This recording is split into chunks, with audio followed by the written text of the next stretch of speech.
Assalamualaikum warahmatullahi wabarakatuh. Di video kali ini di review 3 keyboard untuk iPad Pro 2018 ya, untuk iPad Pro 2018. Untuk iPad Pro di bawahnya saya kurang tahu.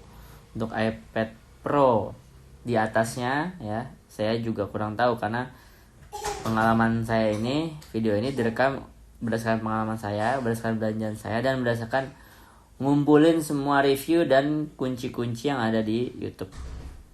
Oke. 1. Video ini ngerekomendasiin di antara 3 pilihan. Di antara 3 pilihan ini nggak ada yang paling sempurna.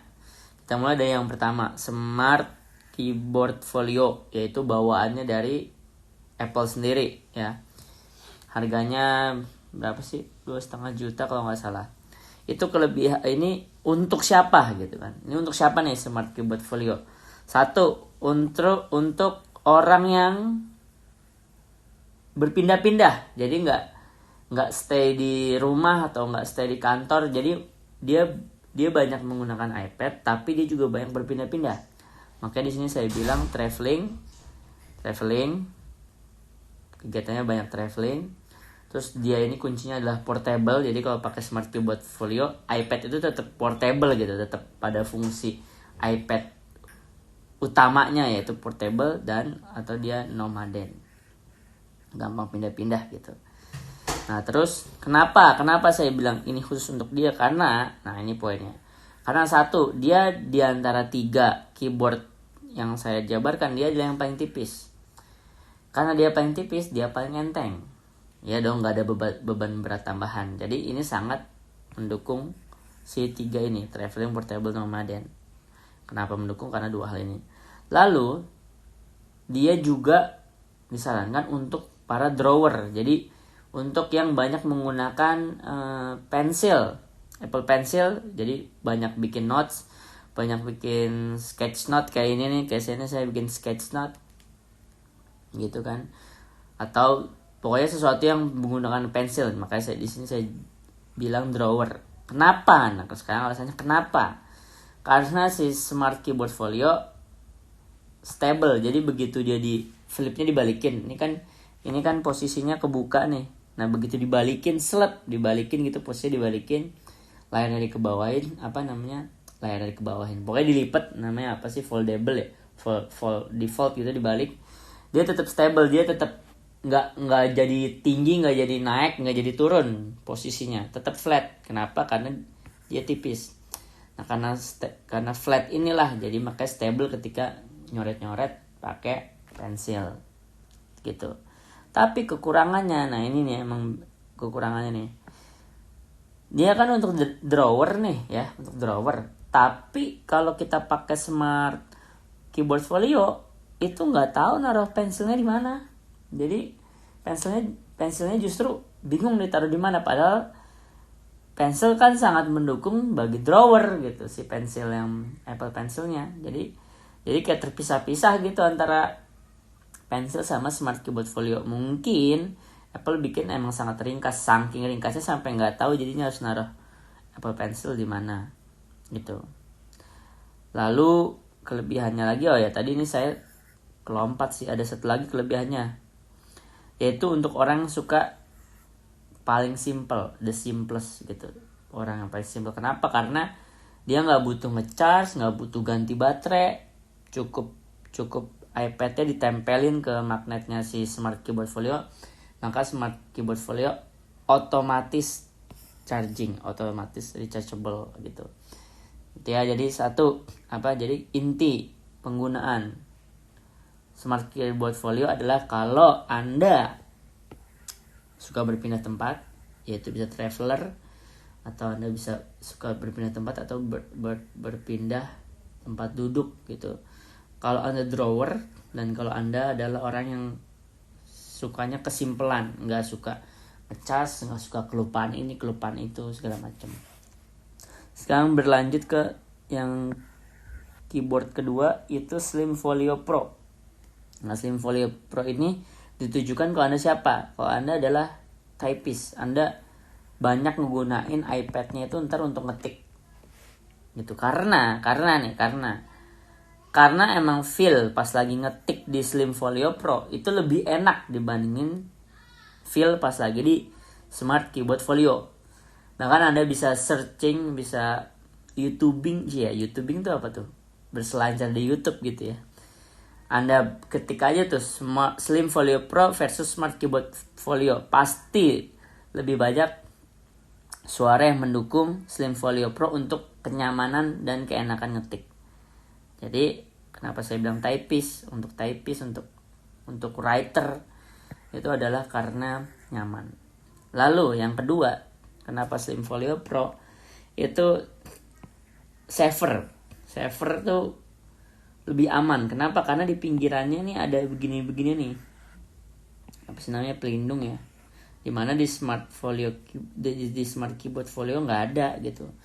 Kalau pakai Smart Keyboard Folio kepentok meja, jatuh, ya itu nggak wassalam gitu. Tapi kalau Slim Folio Pro nggak wassalam banget sih, tapi juga nggak jamin juga nggak kenapa-napa. Intinya adalah lebih aman ya, lebih aman. Jadi kalau khusus Anda yang butuh saver karena keadaan Anda misalnya banyak berpindah tempat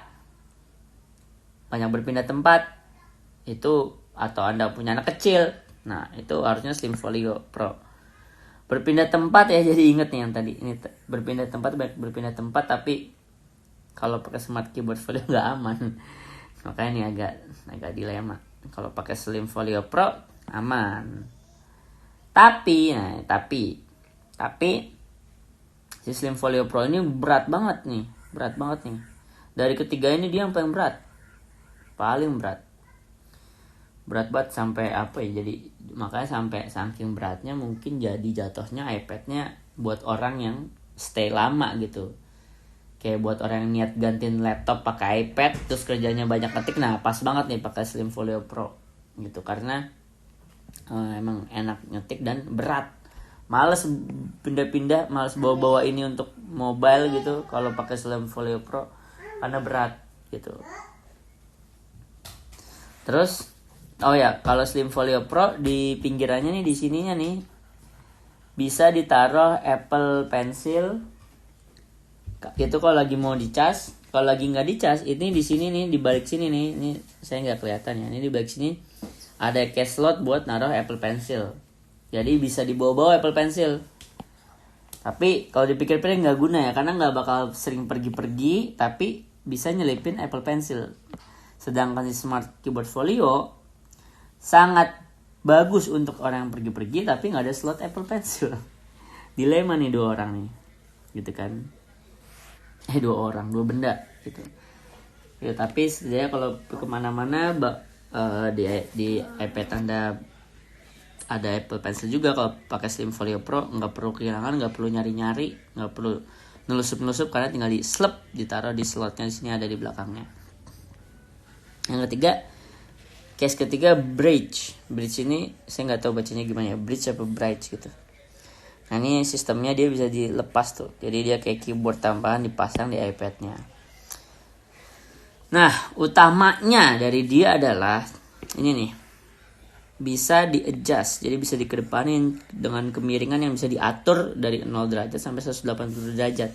Karena hal inilah makanya bridge ini bagusnya digunakan oleh watcher tuh yang sering menggunakan multimedia atau iPad-nya pokoknya pasif, jadi kayak buat nonton gitu. Makanya saya bilang watcher tuh artinya banyak iPad-nya didiemin lalu kita menikmati, bisa film, bisa lagu, bisa apa, bisa baca doang kali, baca buku. Nah itu saya tambahin ya, watcher sama reader ya, watcher atau reader. Nah watcher atau reader pas nih pakai si bridge. Atau lagi orang yang tiap hari atau dia punya gadget kedua yaitu MacBook user, karena si keyboardnya ini mirip banget sama MacBook user. Feel-nya, teksturnya, bentuknya sama banget. Jadi kalau terbiasa pakai MacBook user dan emang setiap hari switch antara MacBook user ke iPad Pro, MacBook user ke iPad Pro, maka itu mendingan belinya pakai bridge, nggak perlu penyesuaian gitu. Tapi kekurangannya adalah bongkar pasangnya ribet.